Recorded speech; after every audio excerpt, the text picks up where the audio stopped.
This is Gary Geiman with the Dominate the Day podcast. The purpose of this podcast is to help you get 1% better in your business, provide clarity, and give you some ideas that will help you grow your business. If you're ready to dominate the day, let's go. Dominate the day, that's what we're about to do. If you don't want to dominate, then this podcast ain't for you. But if you are, then keep listening, cause every single damn day, the mission is to dominate. You already know we're here to dominate the day. So if you want to dominate every day, then let's go, it's time to grow. This is another episode of Dominate the Day. What's going on, Dominate Nation? It's your boy Gary Geiman. We're here with our new format that I've been talking about for the past couple days, and I have a very, very special guest, a good friend of mine. Because every interview we do is going to be a friend of mine, not a friend of ours, friend of mine. Mafia reference, you don't get it. That's just too bad. But friend of mine, and I believe she's going to bring you a ton of value, especially my entrepreneurs that are just starting out and like learning how to sell, convince, make more money. It's what it's all about, right? So to the podcast today, we have Sonja Ray, all the way from the warm, lovely, beautiful state of Arizona. By the way, are you originally from Arizona? You're not, right? You're like No. Northeastern chick, went to Arizona. No, I'm like out of the country chick that came to the United States. Okay. I was born in Germany. I'm an army brat, both parents, both sides. Nice. Yeah. So entire childhood or just part of your childhood? Part of my childhood. Okay. So both parents were in the army, so we traveled quite a bit, and then lived in California for a little while, Nevada, and then been in Arizona now, I believe, is the longest stint of time I've been here. And honestly, it hasn't been very warm out here. We've been having cold freezes, and some of y'all a lot warmer than us, so I won't hear it. I mean, you're in Phoenix, so you can't even complain. 38 degrees? Like your cold freezes, it gets to 30. Like, I wish that was our cold freeze, was 30. But yeah, cool. So I did not know that about you. I did not know that you lived in Germany for a little bit. How long were you in Germany? Pretty much, I'm going to say till I was 8 years old. I even spoke German fluently, apparently. I went to German schools. I had a German nanny. So, yeah. But when I said apparently, reason being is I didn't find out till later on in my adult age that I even was able to do that, because I had such a fucked up childhood that I forgot a lot of my shit. So yeah, complete foreign language is just gone. I mean, that's what makes us high performing individuals so great, is the fucked up childhood. Like, if you don't have a fucked up childhood, how can you be great as an adult? Like, you got to face some adversity, learn how to overcome adversity, persevere. Boom, here we are, right? And so my audience obviously does not know who you are. And so we just found out a little bit about your childhood and, being an army brat and all of that. But besides the fact that you're probably one of the few girls that I know that appreciates a cigar. And a badass car. Yeah, we'll disagree on that. But and you like to take very cold baths. Tell us a little bit about like your journey to becoming, getting into the entrepreneur space, and kind of a background about you, so we can get to know you. Gotcha. Let's see. Journey on the entrepreneurial space. I was actually reflecting a little bit on that earlier. I started that off when I was young. Like, I don't know about you, but like it wasn't elementary school. I'll take that back. No, I think in elementary school I was doing like the candy thing, selling candy at school. Yeah. And then in middle school, and this is where I'll age myself, I was selling those friendship bracelets. Yeah. I mean, you didn't age yourself too much. You're younger than me, so yeah. Not by much, though. I'm serious. It's not by much. Think about it this way. My son this month is going to be 27 years old, and I did not have him when I was a teenager. Yeah. So not going to share my age because women don't share their age. So I'll stick with that stereotype. But anyhow, so but before that too, like, shoot, I have been working since I was young as well. Like, I got my first job at a huge food corporation when I was 10, and that's because I think because my stepdad was the number 1 sales guy. So, like, "Sure, we'll let her work." Yeah. So, I was working doing that. I've been a waitress. I have been an accountant. I've been a bartender. I've been in the mortgage industry. I used to sell, precious metals, gold and silver. And then it wasn't until, my later years as like I just ended up going full board, just entrepreneurial and going into real estate and such like that, and had definite ups and downs, but I've been still with it and going along with it now for 5 years. So one thing that you kind of glossed over, but it is the backbone of most of what you've done. It's the backbone of what I've done. And I always say, like, this is a skill as a business owner you have to develop. And you're you're one of the people that I consider to be good at it. And that is sales, right? Hmm. So much so that you actually coach people. You have a coaching group where you help them develop their sales skills. Yep. And so talk a little bit about that. Like, obviously selling candy bars. I sold candy bars too. I mean, I hated that shit, but you look back at it, knocking on the door. Hey, will you buy my candy bar? That probably sucks. Oh no, I'm Made a, talking about I sell it at school. oh, okay. Even better. Yeah, so my return on investment was huge. Yeah. Yeah. So selling the candy, obviously being a waitress, being a bartender, those are all sales oriented positions, because if people don't like you, they're not going to tip you. And it's part of the sales funnel to know, like, and trust. So looking into that sales world that you've been in for a long time. I mean, you rattled off a ton of jobs that were either sales jobs or they were sales related jobs. Right. Um, Or got into it because I was good at selling myself, in a right. sense where I had a job when I was 12 years old working at a dentist place, doing their books for their insurance on their cards. Wow. I didn't interview for that. I didn't do anything, but I sold myself in, like, hey, I was a responsible 12-year-old being able to handle your paperwork. Right.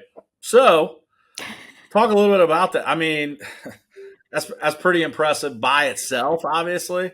But talk a little bit about that, like the sales journey and where you started, what you learned, and then where you're at now, where you're actually helping others develop their sales skills. Right. So as I had said before too, my stepdad was a salesman. His brothers were salesmen, so I grew up around that, and that was like around when I was 8 years old.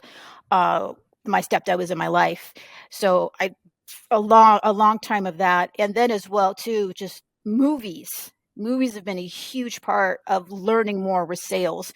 Like Boiler Room is my number one sales movie.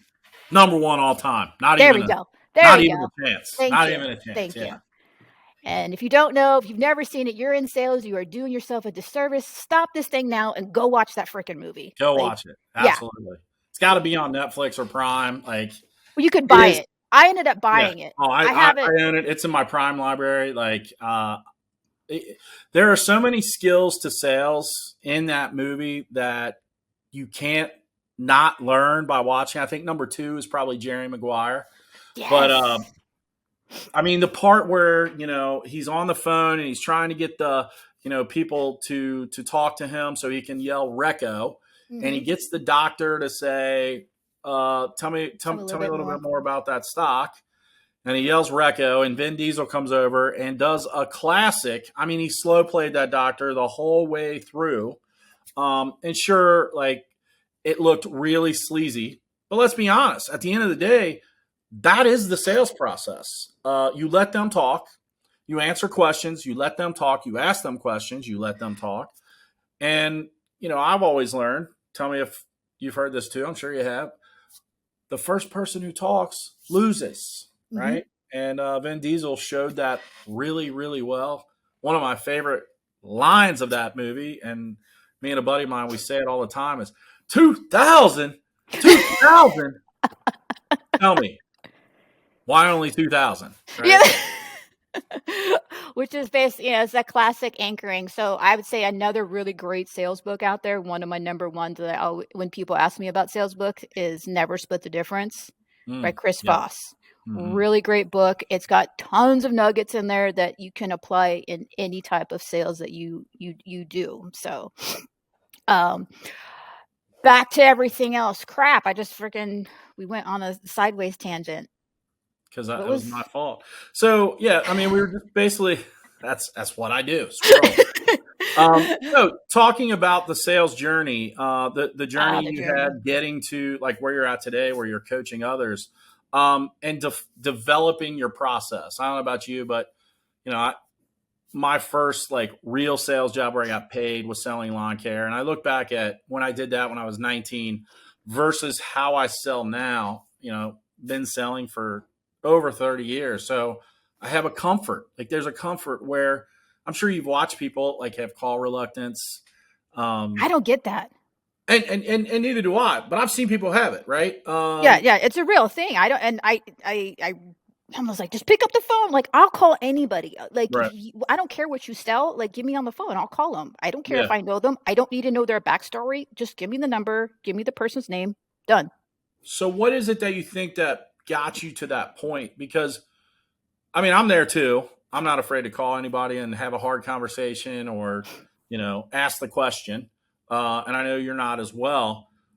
What is it that you think that got you to that point, being able to do that, where there's others like, I mean, I've literally watched somebody stare at the phone for 2 hours. Honestly, I don't know a point of time where I was ever intimidated by it, honestly, because one of my number one human needs is, like Tony Robbins talks about, is growth.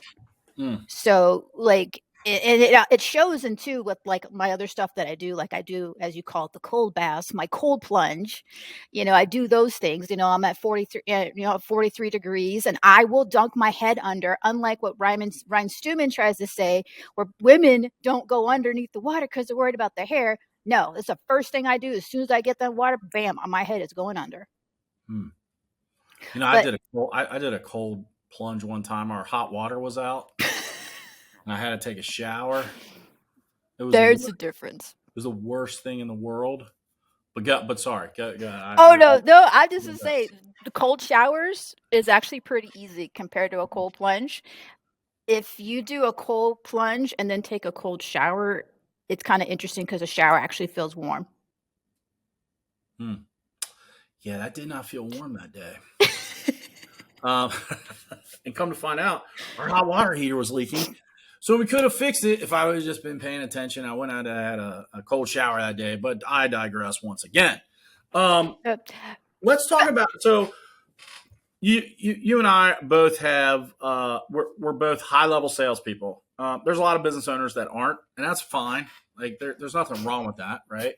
But let's talk about like, and I'll give you mine after you do yours, but because ladies first.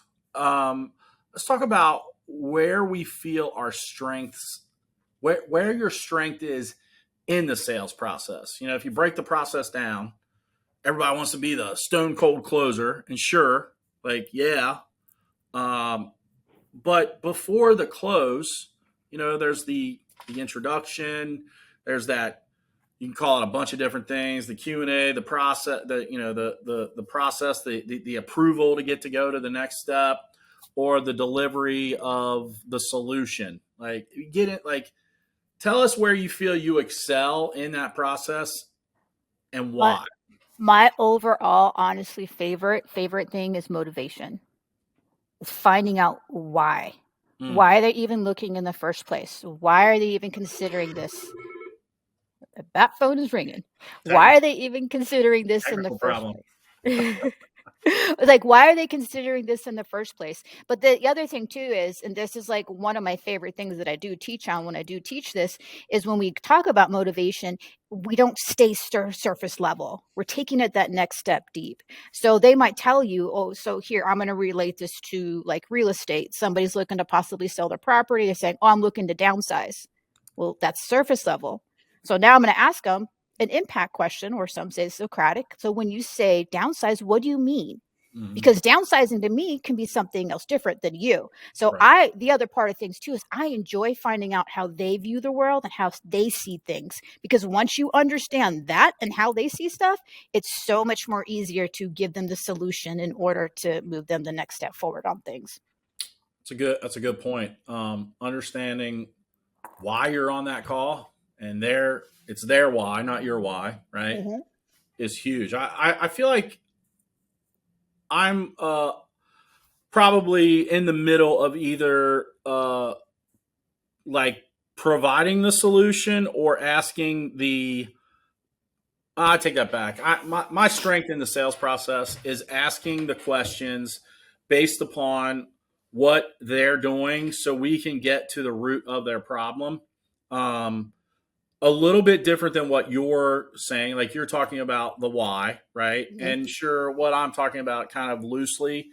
But if you think about it, every sales call has a problem, right? And it's you're finding out from that kind of human level, like what it is they need, what it is they want, right? If I was selling a dating service to a dude, I know what he wants, right? But when you're selling it to a woman, you're selling it to a woman, like there could be multiple reasons why, because women are just so much more of a complex person than us men. And so you have to really dive deep. And in dealing with business owners, a lot of times newer business owners, like I try to like look at or determine what they've done already, what they've Mm-hmm. tried. Because it's typical, like in my space, you'll hear this doesn't work or that doesn't work. And what I really believe is it just means you didn't do it right. Like I've done types of marketing that don't work for me. It doesn't mean they don't work. And so I like to drill down and hear the pain. Always want them to kind of live in that pain again, so that they can help. They can see me helping them get rid of that pain. Right. But very interesting how how you take it to the want, and you're right. Like, downsizing is a great analogy related, especially to meaning something different for everybody. Like for some people, downsizing just means I want a smaller place so I don't have to do all the stupid stuff that I do on a bigger place. Doesn't mean I want a less expensive place. Right. Just means I want less square footage, right? Some people, downsizing means I want to eliminate some debt. I don't want to have as much of a payment, right? And so finding out what that means at the core helps you be able to then say, okay, great. So here's what I think I can do for you, right? Right. Because now we're getting to the root of the issue. The same Yeah. thing. It's almost the same thing too. Like when you're having a medical issue or whatnot, how are you going to solve that? You get to the root of the problem. You don't just like, oh, I've got a headache, I'm going to take some aspirin. That's not, it's not a solution. It's a quick Band-Aid. I rather have a solution. Let's get it done. Yeah. Probably not everybody's solution is stop eating sugar, but that's mostly my solution for every health problem is just don't eat sugar, Gary. So, doctors, they're just such non-fun people. Really, like don't smoke, don't drink, don't eat sugar. Like you're fun at parties. You know what I mean? Hey, I am fun at parties though. I don't. But you're not a doctor. So, I mean, I know, but so much studying that I have done with like alternative medicines, because that was the other thing too. Like the reason being I got into cold plunging and stuff like that was to help, because I've got 2 different autoimmune challenges, and one of them I've had for 13 years now. wow. And all doctors want to do, they're not even very educated, unfortunately, say in nutrition.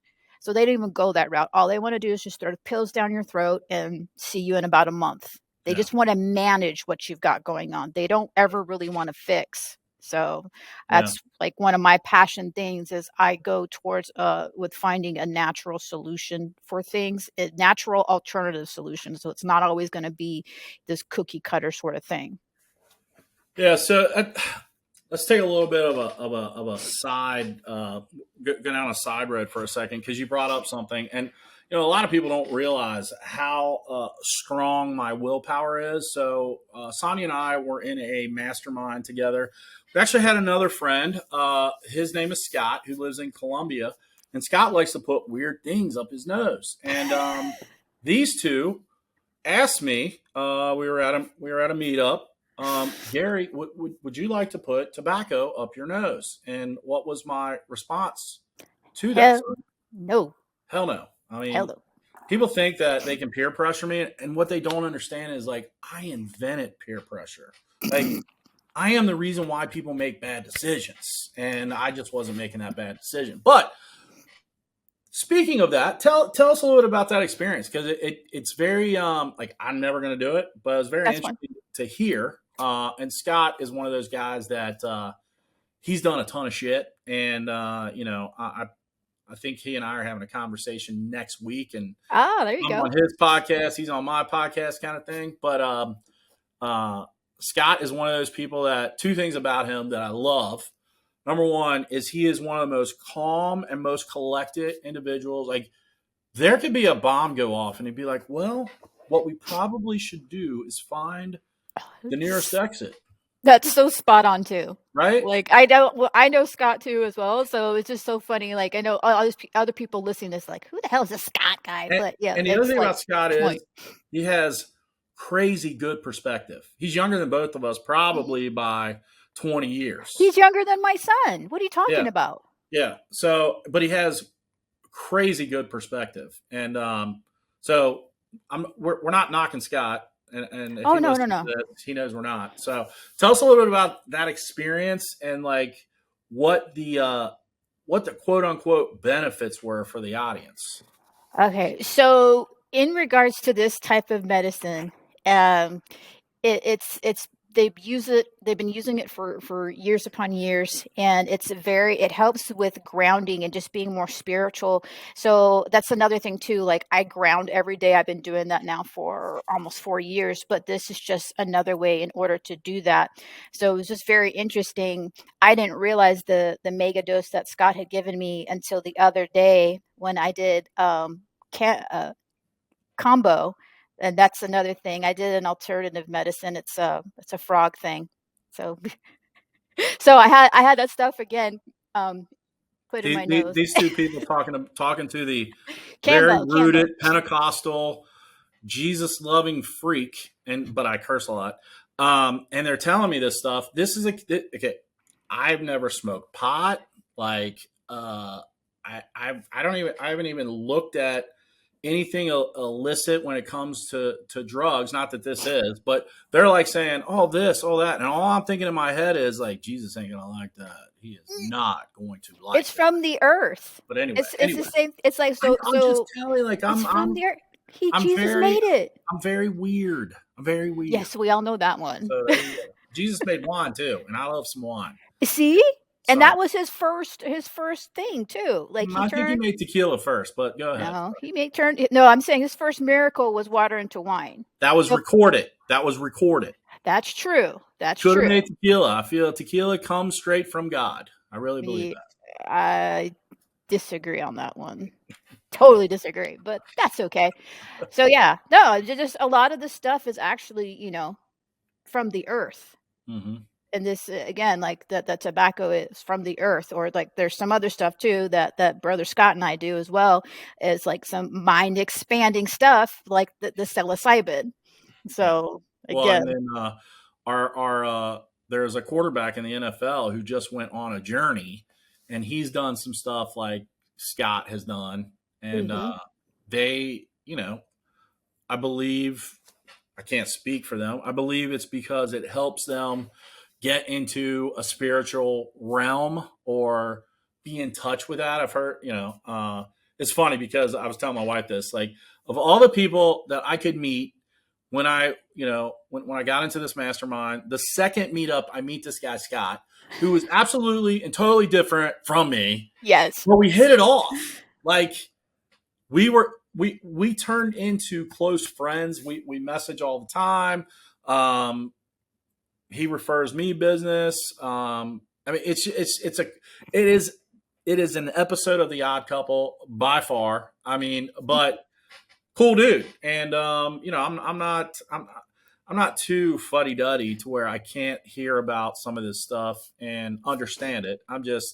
There's only one thing I do with tobacco, and that's smoke it. Smoke it And as a usually it's in cigar. a cigar wrapper. You can turn the cigar the other way around and blow the smoke out of it, and then the smoke lines can show the meridian points in the body. She just takes it and seriously. But hey, this is what though perspective can do in terms of what you do with something, how somebody else does something else with it, and it creates a totally different type of experience. If you think about that in the entrepreneur space, because everybody's thinking, how's he going to turn that around? But if you think about it in the entrepreneur space, two different people can take the same problem and go at it in different ways, sometimes with good results, but sometimes with bad results, right? And so understanding what others have done before you, and this is probably one of the biggest lessons that I've learned from Scott, a guy who's 20 years plus younger than me, but a lesson that I've learned from Scott, and then I continue to learn it from my man Alex Hormozy, is like not paying the dumb tax over and over and over again. We know that there are options or opportunities that exist on this journey, and we know like what can work and what won't work because others have tried the shit and made it work, or many others have tried things that don't work. So like we know that, right? Dominate the day. That's what we're about to do. If you don't want to dominate, then this podcast ain't for you. But if you are, then keep listening. Cause every single damn day, the mission is to dominate. You already know. We're here to dominate the day. So if you want to dominate every day, then let's go. It's time to grow. This is another episode of Dominate the Day.